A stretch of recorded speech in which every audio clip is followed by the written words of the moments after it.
5 years ago today, 12-year-old Tamir Rice was shot and killed by a Cleveland police officer while holding a toy gun outside of the Cudell Rec Center. His death continues to have an impact on Cleveland and the rest of the nation to this day, especially between Cleveland's youth and the police.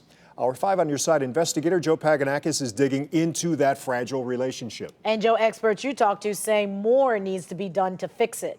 Well, Rob, Danita, community urban studies leaders and community activists who work with teens on a consistent basis say young people growing up in the shadows of the Tamir Rice tragedy are especially susceptible to fear of the police.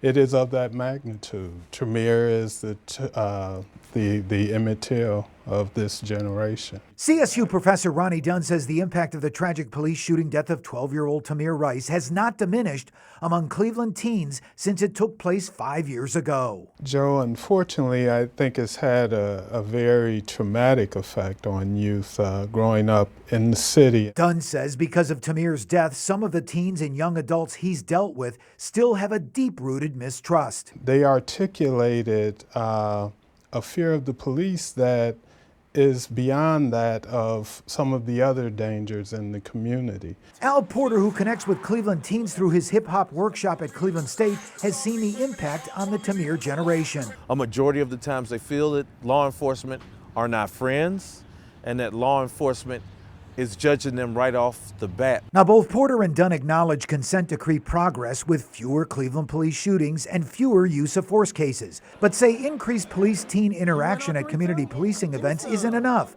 that specific training is needed in helping newer officers understand the historic backdrop Tamir's death has had on officer-teen relations here in Cleveland. That needs to become part of their training, that they need to be made aware of in the academy, and then it should be continual in-service training.